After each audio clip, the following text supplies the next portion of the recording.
it was really interesting to do, I must say, big city, and I felt really proud of it, but we didn't get public, we have a lot of public. So many different slides, passwords and all. But yes, more important, even while I I'm don't not know here, whether it was COVID, it might my have office been. is open. I have, don't look at biscuits. Missing you. I'm telling you, But I, it's there. but I And will you go can in do it. there and use my phone if that's okay. Yeah, no, use the office. Okay. Yeah, absolutely. Okay. Because I don't want to leave. It's just miserable. I've got, and looks like nasty. it's on the So, screen. oh, yeah. Yeah, my brother and I were having this conversation yesterday. Okay, I'd like to call the Economic Development Committee meeting to order, February 3rd, 3:30. Is there any courtesy of the floor? Seeing none, we will go on to the presentations.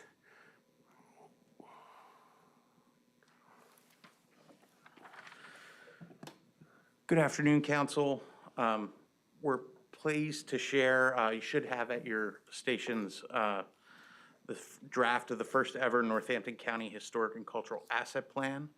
The plan was created thanks in part to a generous grant from the Pennsylvania Historical and Museum Commission and in partnership with the Lehigh Valley Planning Commission.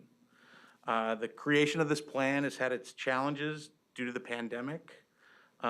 We were on the verge of finalizing the plan in 2020, and then the pandemic hit, and we basically had to hit pause for over a year. Over the course of 2021, we were able to reconvene our task force and finalize the draft that's in front of you. One of the main objectives in creating this plan has been to create a comprehensive strategy to leverage Northampton County's historic and cultural assets for the benefit of our residents and businesses. The implementation of this plan will be timely considering the City of Bethlehem's UNESCO World Heritage Site application. And so now I'd like to introduce Peter Benton of Heritage Strategies, who is the lead consultant in developing this plan. We appreciate Peter's flexibility in working with us to get this final draft. A lot of starts and stops, but I think we're finally here. So without further ado, here's Peter. Thank you. Thank you very much, Mark, and I'd like to thank you all for taking the time today to meet with us, and I'd like to particularly thank Tina and Mark for conceiving this project and guiding it, and I'd also like to thank Becky and Tracy from the Lehigh Valley Planning Commission and their staff who were partners with us in preparing the plan all the way through, and they actually carried the ball over the line at the end. As Mark said, we finished the plan in really the draft final was early 2020, and it was ready for review then, but needed to be held up. But the plan was essentially finished by then. So I want to walk through a quick presentation with you. It's much abbreviated compared to the plan that you'll be able to hopefully have some time to look at. Whoops.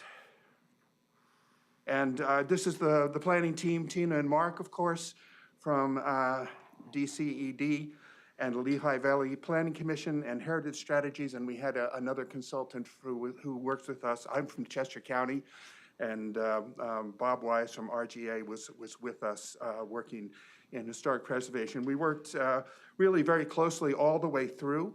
And the work program, I won't go into detail, but what I want to emphasize is the amount of stakeholder input that we had, particularly at the beginning.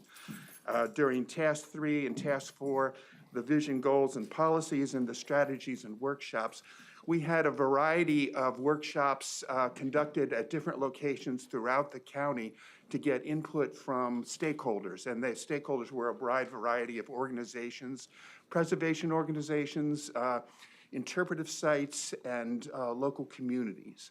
And we had a tremendous participation, particularly at the beginning, to give us the input. It sort of tailed off, and of course in COVID, it all turned out to be virtual. We did have a final virtual workshop. But the work process worked pretty smoothly, beginning in November of 2018 and lasting into early 2020. I'm going to run through the table of contents, but I just want to list the chapters for you. I'm going to go through each of them, but pretty quickly. The first three chapters were background information for chapters 1 and 2. Chapter 1 was about the planning context primarily and vision and goals. And historic landscapes, I'm going to walk through with you. It's a bit about the history of the county and what really influences the community character county-wide. Chapter 3, I'm going to dwell on a little bit because this became the priority. When we first presented our outline for the plan, we had the chapter called Identity and Storytelling at the very end because we thought it was a culmination. Our stakeholders wanted it up front because they think that reaching out to the public and building public support for community identity and historic preservation was what was needed most. So we were happy to put that up front, and I think it's probably going to be the strongest and most visible element for implementation going forward. The final 3 chapters are sort of the action chapters. These are chapters that are related to initiatives and regulatory, zoning, historic preservation tools, related to landscape, related to the state and county leadership, and related to the activities that are undertaken in the cities, boroughs, and townships. So I'm going to walk through each of these pretty briefly, and beginning with the introduction, which I think we want to really just focus on the overall goals for the project. And we have goal statements you'll find in your copies for each of these 6 goals. And the most important really is to emphasize the community character, or what we were calling quality of place. And we also emphasized economic development, the role of historic resources or historic assets, historic and cultural assets in the economy of the local communities. And I'll go into that a little bit more later. In goal 3, we emphasized using the existing county and municipal programs and processes. That is, we like to use all the tools in the toolbox. And we'll talk a little bit about this later on, but it's not just your typical historic preservation tools. It's really trying to integrate community character into the processes that the townships and the boroughs and the cities are already undertaking. And that really leads us to goal 4, which is community planning. And that's where we've had such strong leadership from the Lehigh Valley Planning Commission and their activity working with the municipalities and assisting them in their planning endeavors. The whole plan, we've emphasized landscapes, goal 5, regional landscape connections. We were very impressed with the range of landscape initiatives that are being undertaken throughout the county at different levels, at the municipal level, but also at the state and regional levels. And in our view, as I'll probably repeat several times, when you preserve a natural landscape, you're also preserving a cultural landscape, and cultural landscapes are where the historic and cultural assets exist. And finally, goal 6, community engagement. As I mentioned, there was just a tremendous emphasis among all the stakeholders to try and raise public awareness and to engage the public in appreciation of the character of whichever communities they live in. We also tried to emphasize the benefits of historic preservation. And there are economic benefits, trying to integrate preservation strategies into a municipality's economic program and economic strategy. There are heritage tourism benefits, and that is also directly obvious from the Chapter 3, Identity and Storytelling, that I'm going to speak about, because it's about bringing visitors to the region to spend money and visit sites, stay in hotels, eat in restaurants, visit downtowns, and so on. There's the heritage tourism benefits have been known for a long time and are pretty strong here in Northampton County. There are also community building benefits. We were impressed with the quality of the neighborhood associations in the cities and the boroughs in particular, and how they are vehicles for local community improvement. And so we wanted to emphasize that. And finally, we emphasize the environmental benefits, and that is basically if you're using something you already have, you don't have to build something new. And so it's about sustainability and using our existing assets. So chapter 2 is about historic landscapes. It's a little bit about the history of the county, and which can be divided into 10 different periods, or what we like to call historic contexts. And the next slide will actually list all 10 of them. But there are 4 of those contexts that have had a tremendous impact on the character of the community, on the character of the county over time. And so those are the ones that I really want to emphasize and explain why. So this slide shows the 10 periods. So these are periods of history, changes in history that have occurred over time. But when you actually read them, you'll see that they're actually overlapping periods of historical change that begin and end, but may not. They don't necessarily begin and end on the same date. They overlap and intertwine. But the ones that are outlined in yellow are the ones that I'm going to talk about for a moment and explain why they are so important in the community character. The first has to do with the native landscape. This is the landscape of the geology, the plant communities, the natural landscape that we're given. It includes Native American history, but it's also the natural resources. And this is basically what we have to work with. And the use of these resources is what brought people to Northampton County. And a lot of it has to do with agriculture, but it's also about iron, it's also about rivers, it's about the various different ways that people could make a living here with the resources. So it's sort of the chessboard on which we're playing, and it has its own character. The most important thing that happened in the county from a community character standpoint was agriculture in the 1700s and the 1800s. And the peak period of agriculture is the pre-Civil War period. And by that time, almost all the landscape had been cleared of trees. It was almost all being used agriculturally. And even the industries that were existing at the time were mills and iron forges, and they tended to be dispersed. They're part of the agricultural landscape, and they're dispersed throughout the county. And everything is dependent upon water power and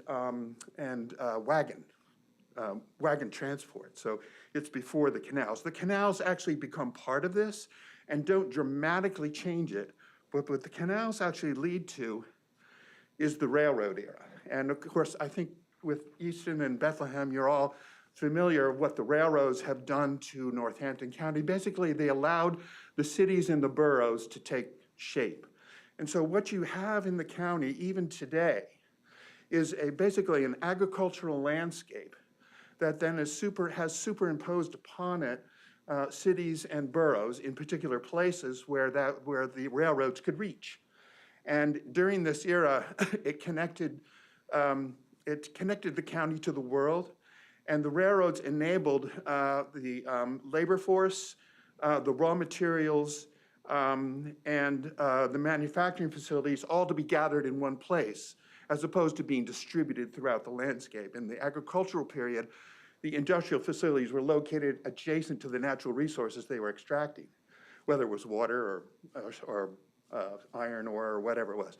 But when the cities occurred, they could bring all those things to one place. It was much more efficient, creates a tremendous scale change. And then of course, they could ship all the products out across the country. So it connected Northampton County and particularly Easton and Bethlehem to the rest of the world, and they became centers of commerce. And so there we got our cities, but we also got our boroughs. And some of the boroughs, the railroads also enabled to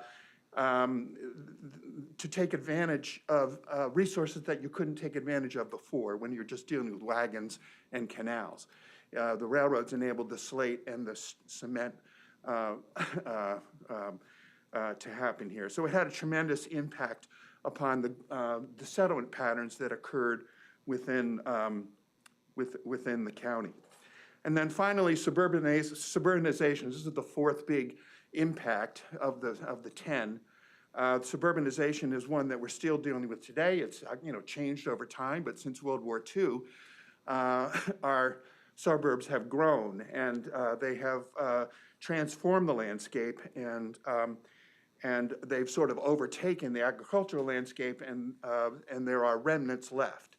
And so those four aspects are the big players in driving community character. And our whole goal here is to raise local public awareness about local community character, so they will appreciate it and be able to take advantage of it. And we think, in fact, they already do. So chapter 3 was about identity and storytelling. So it's about telling the community's stories. And from an economic standpoint, it's about economic development, it's about heritage tourism. But from our real perspective, it's about educating residents about the places they already live in and the places that they love, and to invest in what you've got and appreciate its character and take advantage of those historic assets. So we're doing this by proposing a community-wide or county-wide interpretive presentation that coordinates all of the storytelling entities and Discovery Lehigh Valley into a county-wide thematic structure where stories can be shared between communities and told in different places. So the stories about cement are told in the boroughs. The stories about agriculture can be told in the townships, and of course the stories about manufacturing and steel and urbanization are told in the cities.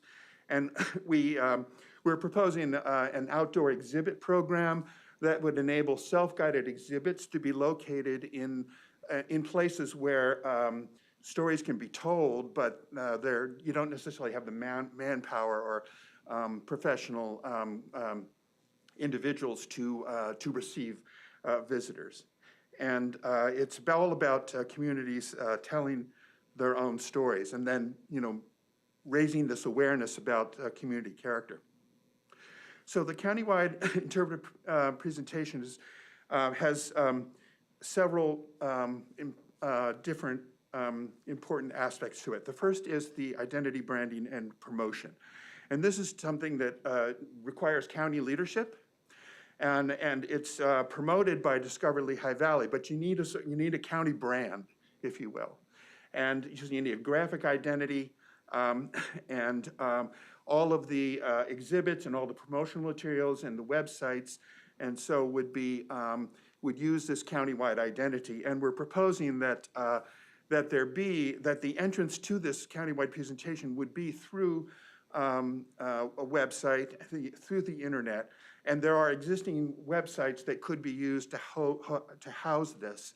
But the internet would be how you'd learn about where to go and what to do in a more coordinated and focused storytelling way than is currently done. The way that historic resources are currently promoted for heritage tourism is they just basically have a list, and you have a dozen sites you can visit. And what we're trying to do is organize those sites by stories and by place, and so the stories get interconnected between sites. And so you may go to Bethlehem to see the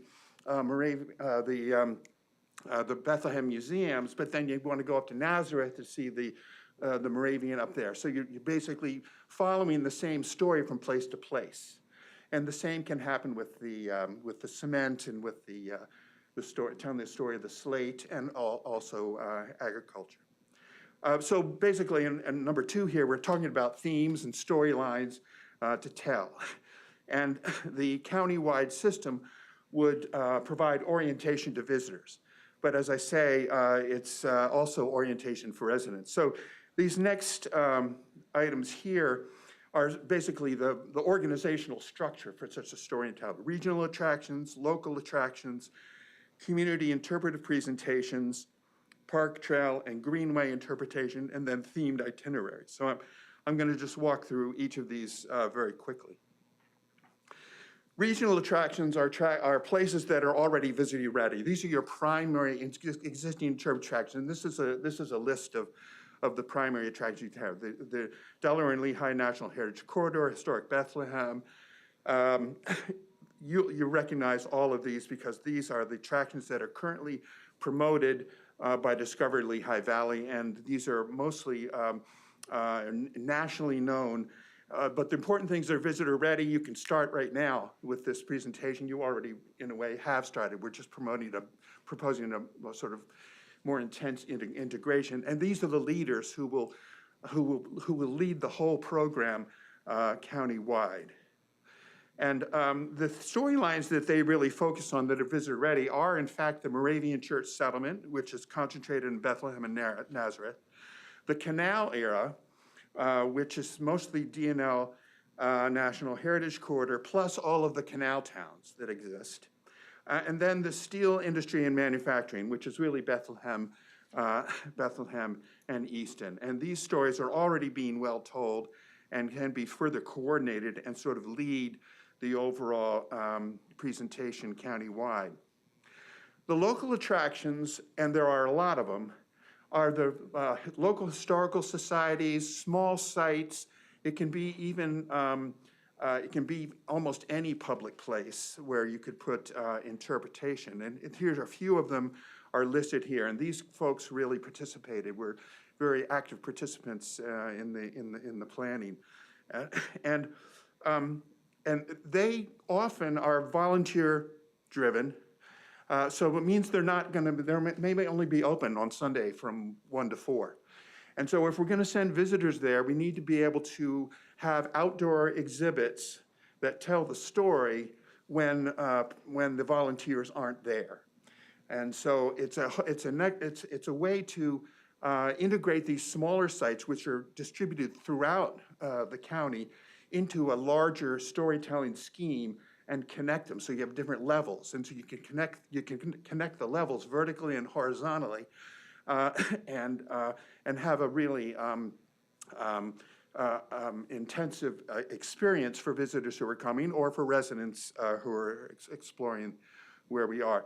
And community interpretation is something that we're promoting, particularly for the boroughs. A community interpretation, we want to encourage the community to tell its own story. And it may have a historical society site or nearby or within the community that could sort of a place where you can go and actually get indoor interpretation. But a lot of the interpretation in a community will actually happen outside, in public parks, along the streetscape, in the center squares and elsewhere, so the community can tell the story. And what we really ask is that the community put together a miniature interpretive plan for itself.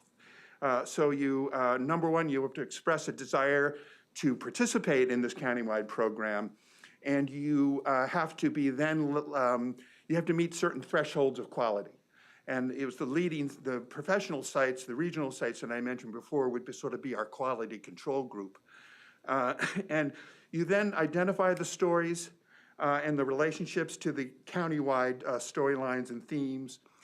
You identify the locations in your community where you can tell those stories and the media that you want to use to tell those stories. And then the beauty of it is it's not very expensive to do, because we're just talking about exhibits of different types, and it can include public art, you know, the way that they do murals and sculptures and different forms of public art that can really be community enhancements, but it also can tell the story. And, but it can be done in a phased manner. So you do it a little bit of time, build it over time, and each of the exhibits is not very, it can be very cost effective and have a tremendous impact on the experience. And so we really want to emphasize the community interpretation for those who choose to do it. And the storylines that are really strong for these communities and for these smaller sites included, as I mentioned, the slate belt, the cement belt, and that's primarily happens in the boroughs. that, developed during that period of railroad period that I was mentioning. And then the 18th and 19th century agriculture is what happens in the townships. And there are parks and there are sites throughout the townships where you can really experience that agricultural landscape today. And then the native landscape that I was talking about, the natural landscape, can really be told with the parks and trails and greenways that have been developing both regionally and locally. So there are specific places where these different themes and stories can be told. And this is a list of the parks, trails, and greenways, so the lead sites. Again, the Delaware and Lehigh National Heritage Corridor, the Norbath Rail Trail, county and local parks, and these are all places that you not only can tell some cultural stories, but they're actually really excellent places to tell stories about the natural landscape while people are out there. And it would be good for, ripe for use of an outdoor exhibit program. That's the primary sort of implementation idea of the Historic and Cultural Assets Plan. And it may seem funny that we're talking about historic preservation and cultural, but we're really focusing on the storytelling as a way to build public awareness and build public support. And so the rest of the chapters have to do with more the practical elements of preservation and use of these historic and cultural assets. And the first one we wanted to focus on was landscape preservation. And I only have one or two slides on this, but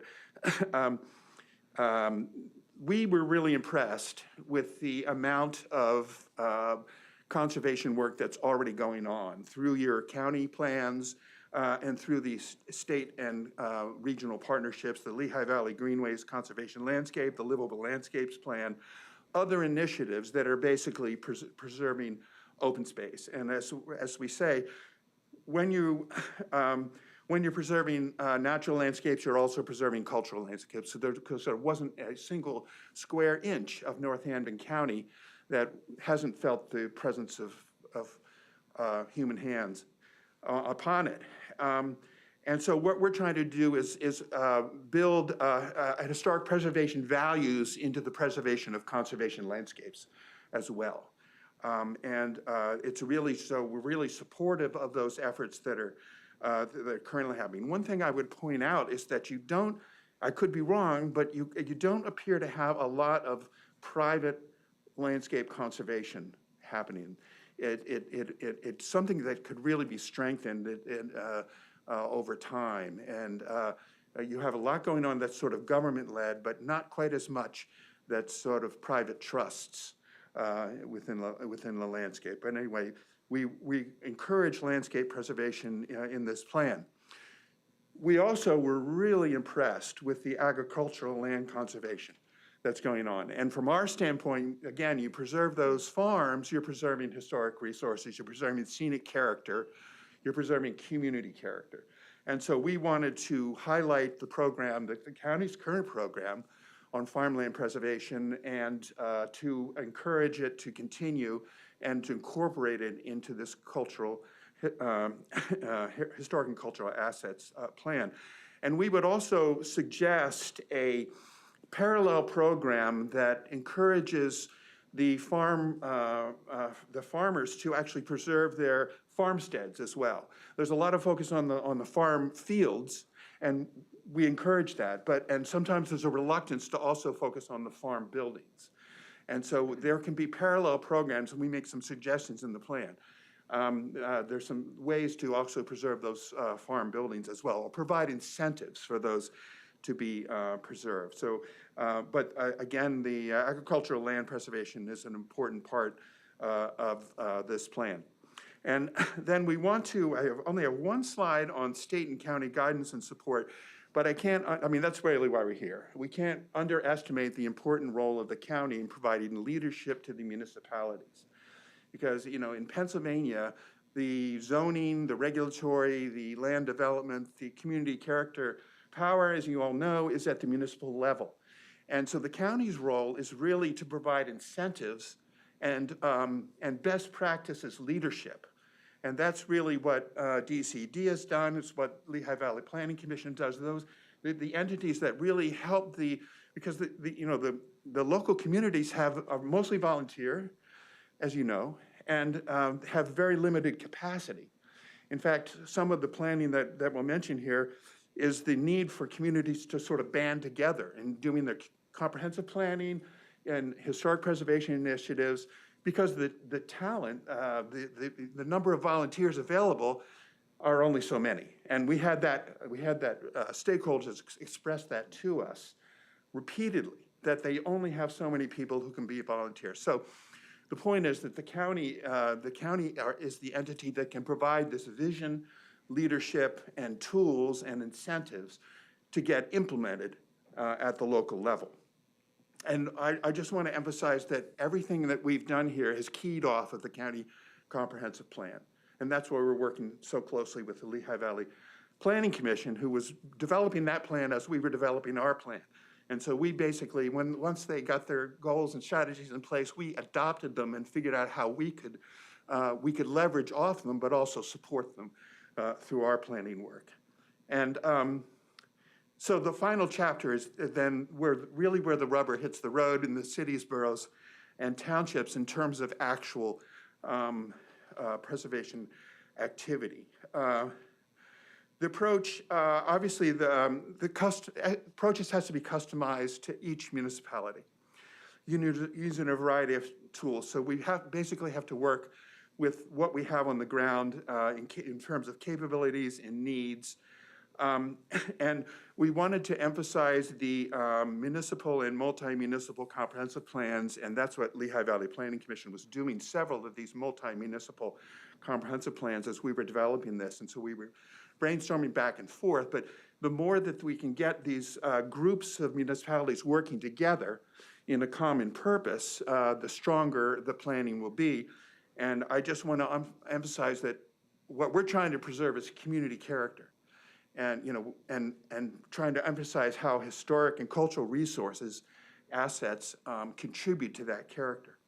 The one thing that we found was that very few of the townships had historical commissions or what I would call historic preservation programs, or elements of their zoning and subdivision ordinances that included cultural emphasis on cultural and historic assets. So we wanted to provide some ideas about how that could be done.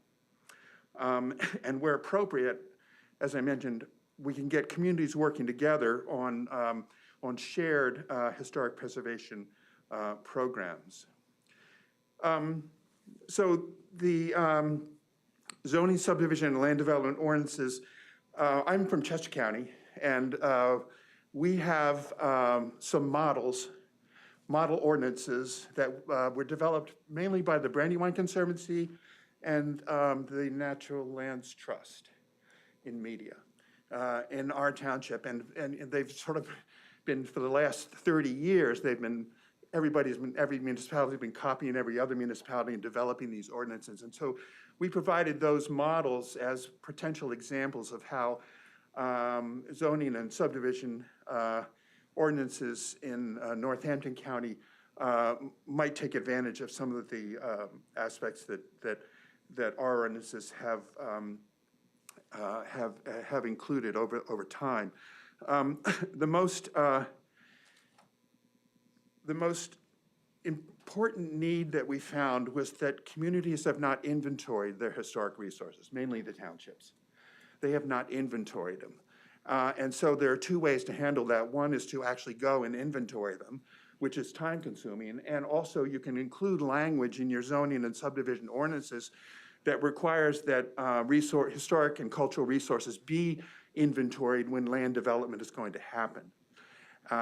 Just like you would for a wetland. You go to a wetland, you would map the wetland. And there's language you can put in impact studies and so on that you can put in language that encourages identification of resources. But the lack of inventories in the townships was the most important need that we saw. And so there need to be ways to address that And it's so those resources can be preserved, but also so they can actually be incorporated into development. That is, incorporated in a way that they're not destroyed. They're preserved, but change will occur. We're not trying to stop change. We're trying to encourage change, but leverage change so that there are positive outcomes. And those outcomes will be different from the city to the borough to the suburban landscape to the rural suburban landscape. And if we're talking about the suburban landscape, we know those housing, the community, the industrial, the warehousing, they're going to happen, but let's make it happen in a way where the historic character of the community is preserved and enhanced rather than just wiped off the slate. So we're trying to incorporate historic preservation values and principles into the ordinance language and into what it requires. So it's we're trying to take preservation values into consideration when decisions are being made. And at the end of the plan, you'll see a whole appendix of tools that can be used for that. And each individual community has its own, it's going to be different as to how they might, the tools they might use and how they might apply them.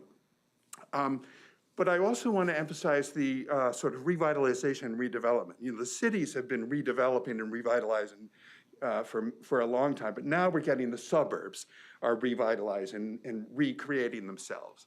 The cities of Bethlehem and Easton have had strong historic preservation programs for many decades, 4 to 5 decades.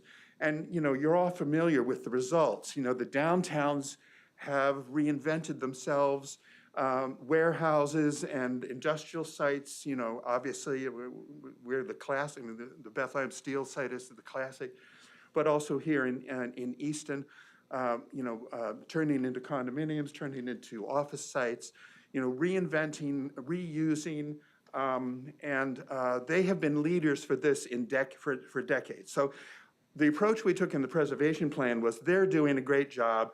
They're doing it their own ways. And there are fits and starts. There are bumps in the road. But they know best how to do it. And I think that the county's role is to work with them, to support them where you can. And even, I think the Main Street programs that were created I think Bethlehem started back in the 70s, if I'm not mistaken. And Easton's wasn't far behind, but both of them have been accessible. But, they do go up and down. So when we were here, in Bethlehem, they were saying, well, it's been sliding lately, which means it needs more promotion, basically. And so they continue to need county support, but they do a good job, and they will continue to use those tools like federal tax credits, which can really only be used in the cities because it requires a larger project to use those federal rehabilitation tax credits. Maybe some in the boroughs, but mostly in the cities. The boroughs are a real opportunity. And because some of their downtowns are struggling, and some of them are almost non-existent today. And in the county comprehensive plan, we're sort of talking about those boroughs as being regional centers for the future. So we want to draw people into restaurants and shops, just like the cities have done, but on a smaller scale within their region. So the boroughs are not just isolated entities, but they're actually serving the communities around them.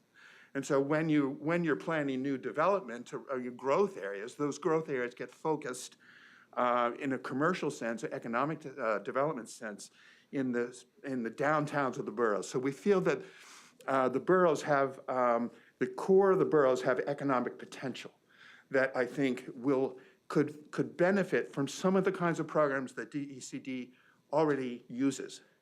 And so we talk about that a little in the plan. What we did find in the boroughs is that there appears to be strong neighborhood association character, strong neighborhoods. And the neighborhoods are really well taken care of. So that was very impressive. And there's a lot of community spirit in the boroughs. So we think that the boroughs have tremendous opportunity for economic thriving going forward. And that, again, using them as a sort of mini main streets, if you will. Again, heritage tourism, and that's where the community interpretation comes in. So they have things for people to see and do when they go to the boroughs, just like they have in the two cities. And we were also impressed with the blight reversal and remediation plan. It was just completed before we started work on our plan. And so we wanted to, underscore the importance of that in helping to revitalize the character of the boroughs and other places in the county where it gets focus. And then finally, I think the civic engagement, which really goes back to the storytelling thing, using the countywide interpretive presentation to engage residents in the history and significance of their communities, to support neighborhood associations in the cities and the boroughs as a means of engaging residents, which we feel it's already strong. And then establishing technical assistance for homeowners and business owners of historic properties to help them, not only provide them with incentives, small scale, small grants, small incentives, sort of professional leadership, best practices, and sort of coordinating, linking them to a county-wide effort, both in terms of revitalization, but in terms of storytelling, for those small property owners, so they know what to do, and they do the right thing, and they do things that will enhance the value of the properties rather than destroy them, the value of properties. And their whole methodology is about that, and we talk about it in the plan, but I won't go into it here. So the technical assistance from the county level is an important aspect. And then finally, the last bullet item here, establish a regional program of support to engage younger adults and students. There was throughout, in talking to our stakeholders, they were all my age and older. And there was they felt a real need. Again, it had to do with this volunteerism of engaging the young people. And what is encouraging is the number of young families that are actually moving into the boroughs, moving into the townships, and really trying to engage them in public service, really, in the volunteer activity at the municipal level. That was a really strong point from those who were already engaged. And I think that's, the last slide, I think, is just a list of tools.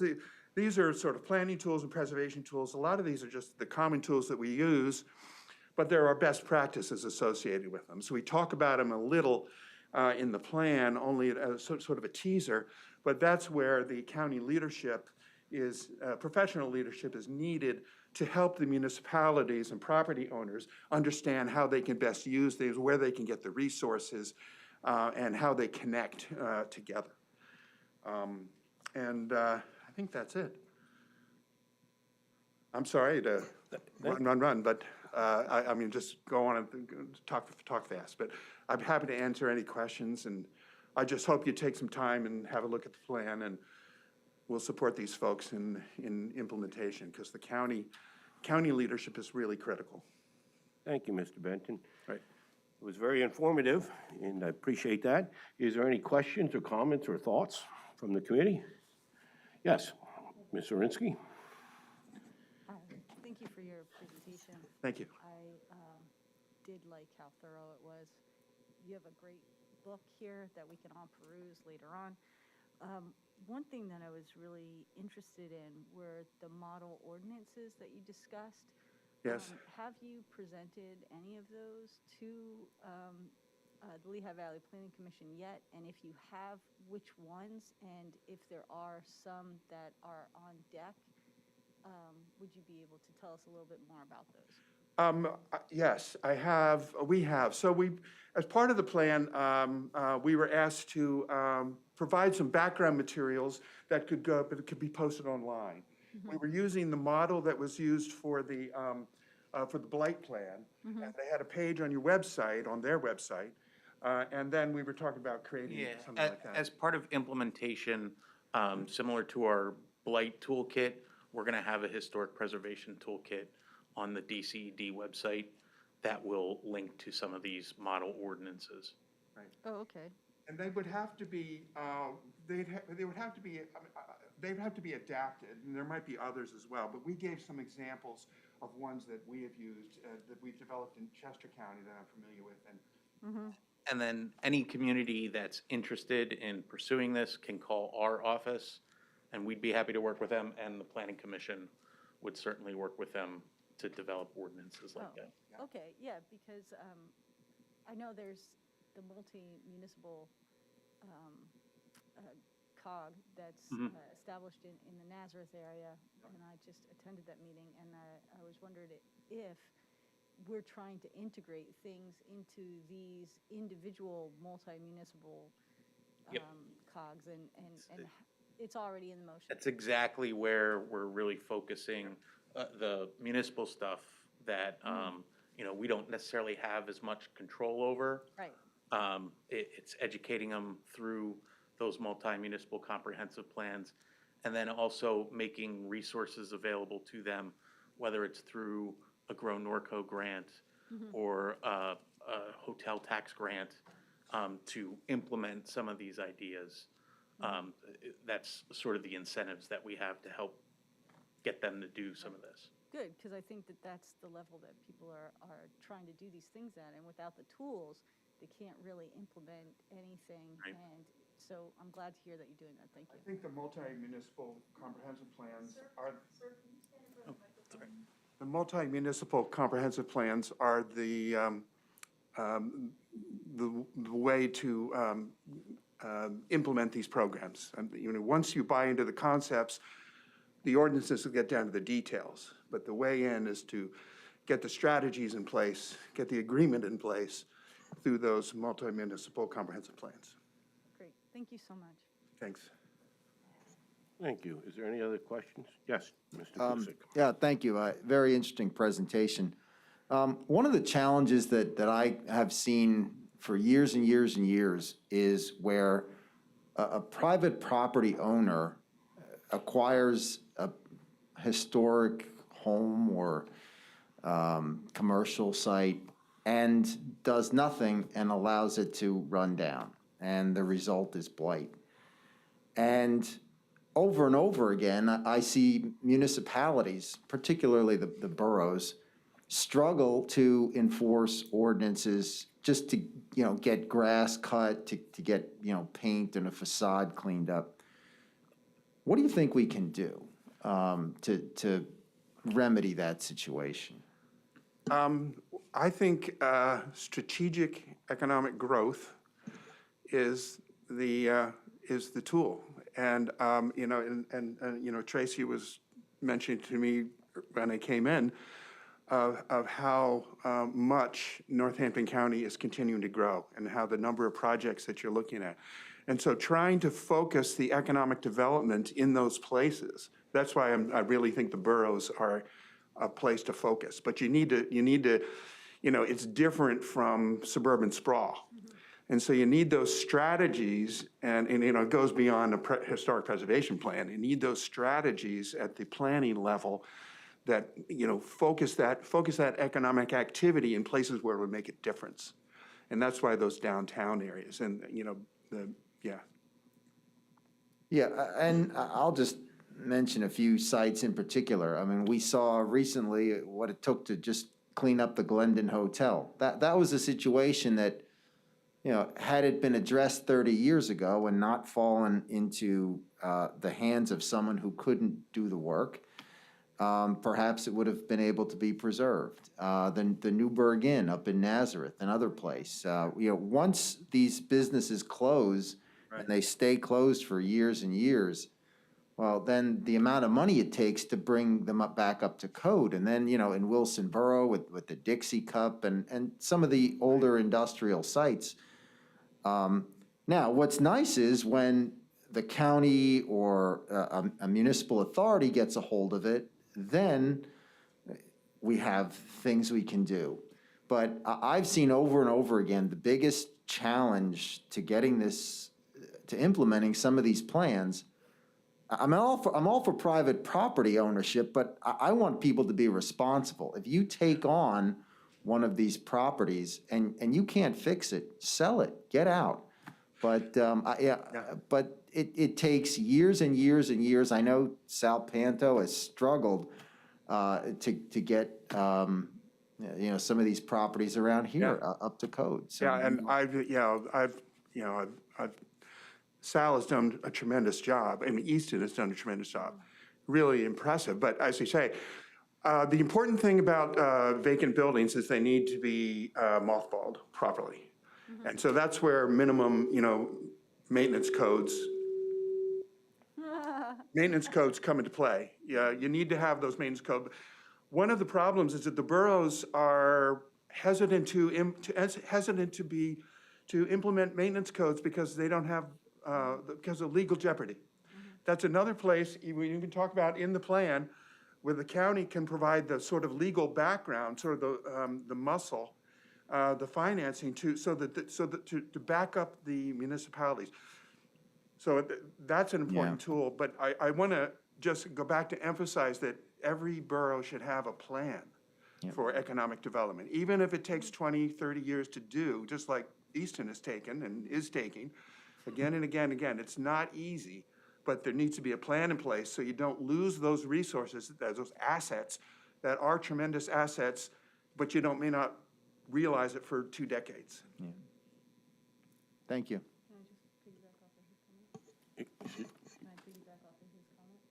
I'm sorry.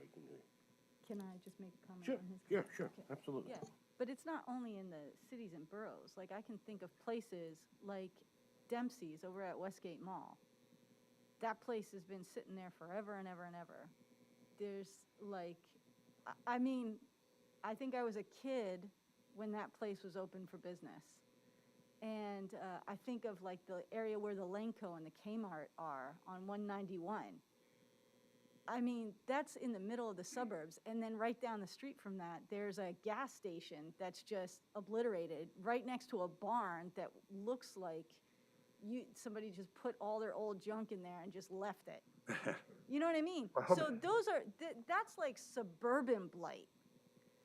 One of the things we emphasize in the plan are your Crossroads Villages. And you can, you drive through them, you're all familiar with them, and some of them have retained their integrity, and some of them have been blown away completely, and some of them are a mix. You get a turkey, I would say turkey vulture, turkey hill. You get a turkey hill on one corner and wipe out one corner of it. But those Crossroads Villages are an important part of your rural community character, and trying to preserve those. But they're really the hardest things to preserve because of the buildings are so close to the road that, and the entrances are so close to the road that you almost have to turn the buildings around to make them useful. And so it can be rental property, it can be office property. You might need some development to make it. So, every Crossroad Village needs a plan to figure out and just try not to lose that structure and then figure out how to make it into an asset. But I think about, like, just for an example, that gas station that's right off the exit of 22, like across the street, they're now going to put in like some sort of Wawa on Oakland Road or like near the Dunkin' Donuts, and then that's going to be abandoned. So that has underground tanks, like oil storage tanks that are going to be there that are going to need to be remediated. And in the meantime, we're going to develop another piece of property and put storage tanks there. But leave that go. It seems to me that we should be reusing these properties that are already like purposed for that instead of taking a fresh piece of land and making that into something else. Like, that has to be part of the whole plan and the vision. Just saying. And what's interesting, even what's happens in your county master plan, is rethinking the suburbs, rethinking those strip malls, which you're kind of alluding to. They're going to need to be redeveloped because some of those, even though like the early 7-Elevens, the early Turkey Hills, they're not big enough. They don't serve the way that a Wawa or a Sheetz does. Yeah, you need those big spaces. So, this part of the planning, but again, it's going to be reused. So if it can't be reused for that, it can be reused for something else. Yeah, upcycle. But let's, how you do it, the quality of the work, the quality of what you put in there, it may only last for 30 years, but the quality is important for the character of the community.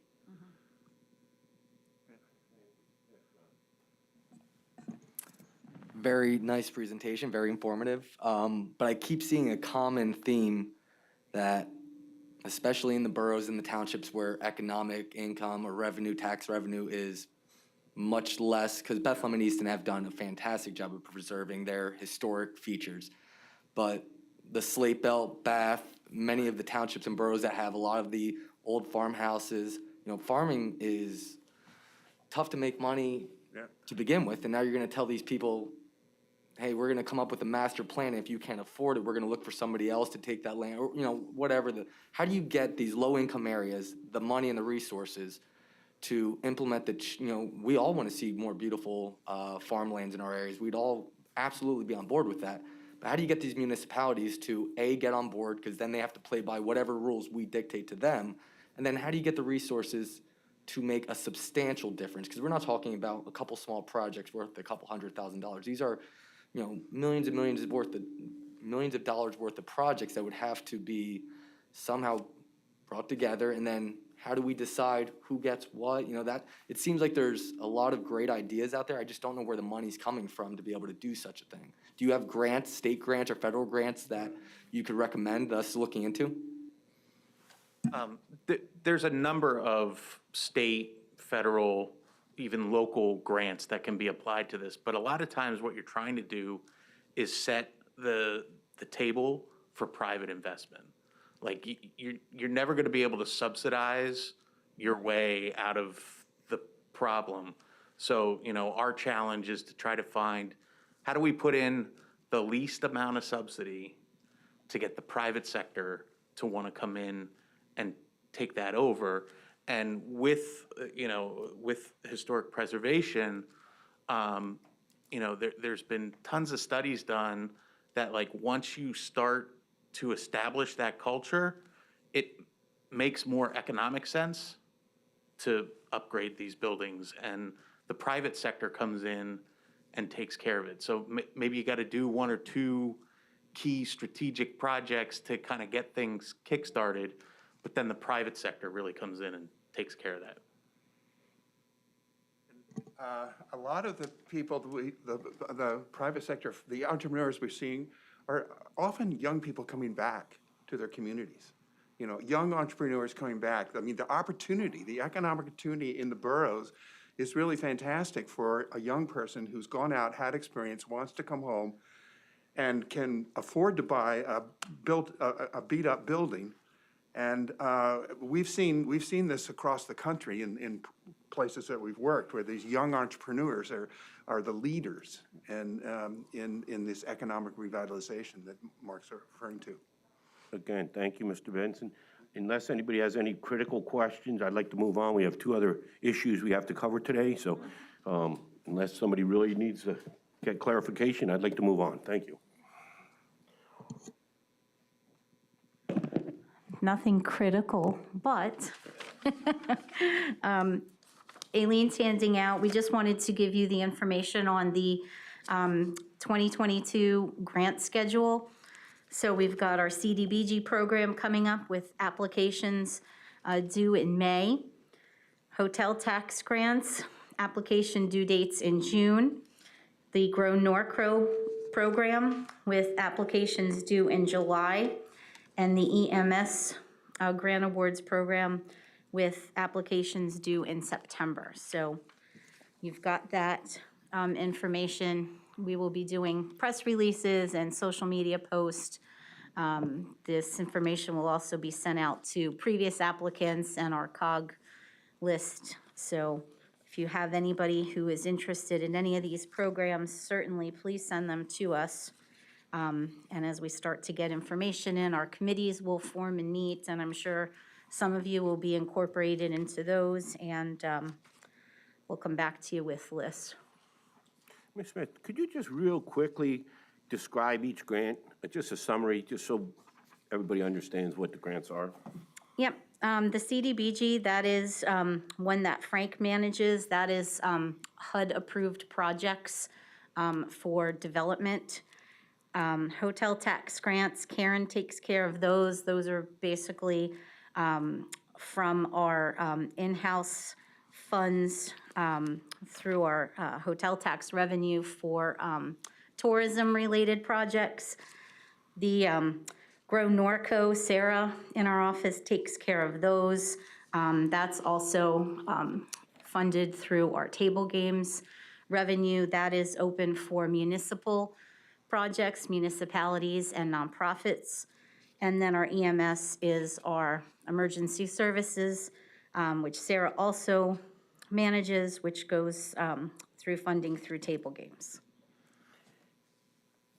Thank you, Ms. Smith. The EMS, that's the newest set of grants we have. That's the newest one. And we put them on hold for 1 year because we didn't have income. Am I recalling correctly? No? No, that was hotel tax. That was hotel tax. Thank you. Any other questions about these? Yes. What are the, like, is there a set amount that each grant is capped at? Yep. Yeah, our recommendations, normally, for hotel tax, we should be looking at approximately an $800,000 available balance this year. And we usually set that cap about $40,000 per entity or per grant. Grow Norco, we will have close to $1 million with approximately a $50,000 cap on, and then EMS, we're looking at approximately $80,000, and we have a $10,000 cap on those awards. As of now, this is just the calendar. We have not ironed out all of our guidelines yet, but these are just our estimates for the moment. Okay, and so do the municipalities or the other entities that get these grants, do they have to match it? 50/50? Yes. Well, no, not with the federal, not with CDBG programs, but the other ones do have matches.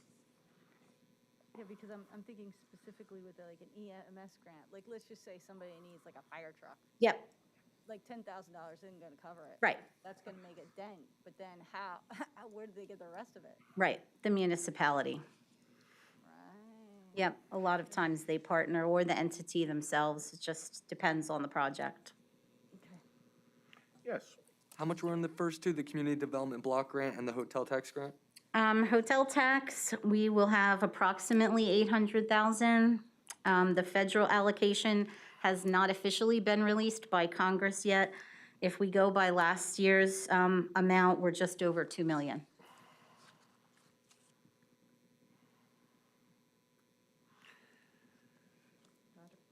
Thank you. Is there any other questions on the grant schedule or the grants themselves? Seeing none, we'll move on. Thank you.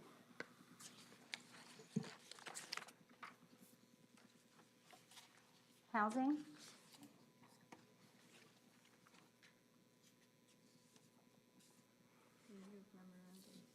Hmm? No, you've got yours, and I've got mine right down. You got it. Everybody saw a copy of the MOU for DCED to assist Northampton County Housing Authority. The assistance comes directly from Community and Economic Development, specifically Frank and I. We're all going to kind of give you a little bit of overview. I'll be giving you the program overall in terms of what we've been doing as a staff, and then Frank will kind of go over the overarching plan, and Becky, who serves as the NCHA board president, will give you some additional information. So as of today, basically, we have been voluntarily attending NCHA Housing Authority monthly board meetings. We have been attending Housing Authority transition meetings. We have arranged meetings with both the Easton Housing Authority and the Allentown Housing Authority to discuss collaboration. We are not going to be working with Easton as of right now, but it looks favorable that we may have an opportunity to work with the Allentown Housing Authority. We're just waiting for further information from them. Primary role here is to help provide clerical services, which so far have included creating the RFP for, looking for a potential management company, creating the memorandum for the county and the housing authority. We've done PowerPoint presentations for each of the two housing authorities.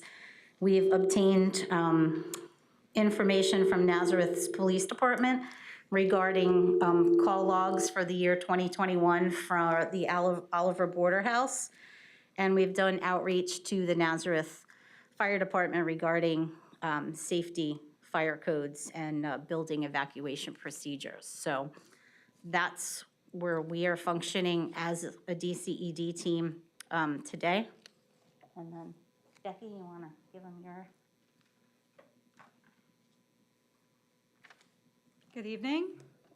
I'm Becky Bartlett. I am the current board chair for Northampton County Housing Authority, and I'm also the deputy director here as well. And I really want to thank DCED, especially Tina and Frank, for all the help they've given us with the termination agreement. We're talking about a board of 5 private citizens, most of whom have jobs. And it's a big lift to try and go back to being independent. And we had no roadmap at all on how to do this. I didn't get a roadmap from Lehigh County Housing Authority, and I didn't get one from HUD either. So we're having to figure it out as we go along, which means all of us doing a lot of research. So it's been very helpful, especially putting together RFPs. Frank put together an RFP, which I think is over 110 pages long. Wow. Yeah. And I had to research all of that. And look at our options going forward. So I strongly hope that you will support our memorandum of agreement with the county. And are there any questions that you want to ask me about the housing authority or the transition? Yes, John. Yeah, the physical facility, will you have an architect come in and go over it and give you a plan? I think that was what I heard were some of the needs, the physical improvements that need to be made to that building itself, the facility. I think laundry room, that was an issue. That's Oliver Border House, and yes, we Yeah. had a architect who presented at our last meeting on January 24th about a crack in the slab, which they're saying is not caused by, it's not the building settling, it's nothing to do with the walls. I think it's something to do with water pushing up on the soil. But they think they can fix that pretty easily. It did not seem to threaten the overall structure of the building. So there might be a way for them to, I don't know exactly how they're going to just be able to just repair the slab where it is cracked. But there is an architect looking at that, and that will be going to the bidding process next. The bid will be being put together. Yeah, and the other thing, and I think I've said this before, we do give money to authorities. Lanta, we have given money to the airport authority in the past. If you need something, ask. Thank you very much. I will say, we are the NCHA is independent of the county, Right. but it is also a hybrid. You do have appointing authority onto there. But yes, that might be a possibility as we move forward. And we've been very grateful to be able to get the county resources for this process. It's very helpful. Yeah, because it's just, it seems that for years, the housing authority has operated under the premise that they were completely on their own and we couldn't give them any money. And I think the airport authority has had that, and then they fell into some trouble. But these are community assets, and we do. The county can provide resources for the right reasons, and I would hope that if there is a real need, that you would come to us during budget time with a proposal. Thank you. Thank you very much. Thank you, John. Mr. Zirinsky? Thank you. I'm really happy to hear how this has been progressing. One of the things that I'm concerned about is in the break from Lehigh County Housing Authority, were there any funds left over that should have been allocated 2 buildings in Northampton County that they are still retaining? And how is it that you're going to or plan to get those funds back so that we can apply them to the buildings that are in our county? All right, well, we did have a meeting with our Director of Fiscal Affairs and Lehigh County Housing Authority and the accountant to talk about some of these things, and we will be looking at that. According to Lehigh County Housing Authority, everything is kept separate. But as funds are transferred out, we have some questions about a couple of funds that are being transferred into. We are going to have to be taking a closer look at that as we get closer. Yeah, I definitely think you should. Having attended a couple meetings, I realized that was question number 1, and I would be very interested in the resolution of that, as would some people at Yep, we all would. Oliver C. Yes, all of us would. Yeah, definitely, and that's going to be key, because I think that they definitely have some funds that belong to our county. We can easily do an audit. Exactly. Yes, and we will need an audit, and it might be possible because we had the audit for 2021 will be paid for by HUD, but HUD will not pay for 2 audits in a year. And the end date that we are looking at right now is May 1st. So there might be an audit for 4 months, and I could see myself coming here and asking you to pay for the audit for that 4 months. Well, I think you got John's approval already. Yeah. Thank But you. thank you so much for handling this. I commend you on tackling this and doing such an excellent job. And I know the people at the Oliver C. Border House are really grateful, because they're going to get better service and better quality in their housing. So thank you. Yes, they are, I think, looking forward to us taking over. Any other questions? Thank you, yes. Go Hefner. I had questions. First is the timeline. So where are we and where do we end? Because what's our end date or May of the 1st. termination of the agreement with them? Should be May 1st. So May 1st is D-Day. And are we keeping all the same members on that board? No, we just had a resignation, so you'll be voting on a new member for the board in February. Chris Gulata did just resign, like within a week. Okay. Which would be my second question. You know, the few meetings that I listened to, there were some challenges about potential conflicts of interest. So how have we worked to resolve some of those, or by virtue of the whole renewal, will that be done automatically? I think there was a question about, like, the lawyer representing. Oh, Mr. Herman is no longer representing our board, and we are now represented by David Schulman Law Office. Okay. Yes. So is there anything else regarding that, or, you know, because I think everybody appreciates the effort, and we're really looking for a clean slate to kind of get this back on track, so. It is not going as fast as I would like. I am having trouble getting information from LCHA, and this. Lehigh County Housing Authority. We were requesting documents, we were not getting them. And so I've started filing right-to-knows. And we are still considered in agreement with them until May 1st. Yes, we have a management agreement with them. I'm sorry, I missed. Anything we could do to help you with that process? Approve this. Yes, approve this, that would be the first thing to do. I do feel very confident in the solicitor that we have now, but we're having trouble just getting basic information. One of the things that we asked for was the complaints. What have people been complaining about? We've been denied that. So we don't. We've been getting it independently. Yeah, people just call us instead. I guess I should ask what other properties, because, you know, the Border House is sort of notorious because of what happened, but what other properties are we? So we have Howard Jones Manor in Bath, and we also have East Gep Street in Bethlehem. So we have a total of 160 units.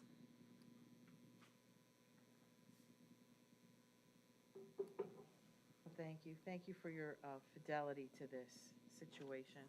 And so HUD's on board. They just need this to help. Yes. Yes, and I've been having regular biweekly meetings with HUD to track the progress of the transition. Thank you. Any other questions at this time, or continue with the presentation? Okay.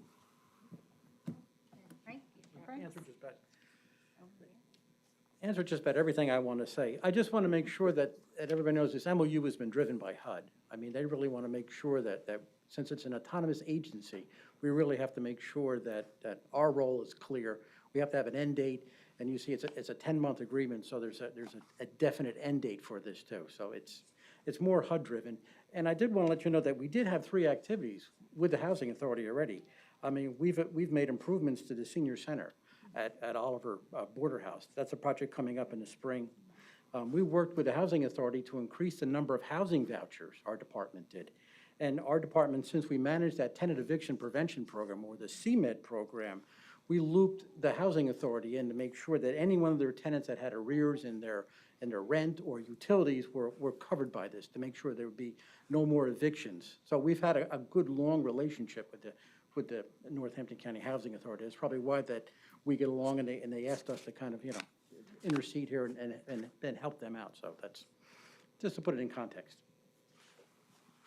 Thank you. Is there any other questions for the housing? Okay. If there's no other questions, we will adjourn the meeting. The meeting is adjourned. Thank you. Oh, hold on. Unadjourn the meeting. Can I unadjourn the meeting to move this memorandum Oh, forward? you have to move it forward. I will move Yep. it forward. Thank you. I apologize. I forgot to move the resolution forward. Do we have a motion? I will make a motion to move. Thank you, Mr. Rinsky. Now I will adjourn the meeting now that we moved it forward. Thank you. Tina, tomorrow's meeting, if the weather is prohibitive, are we still on? Well, I was going to ask you guys.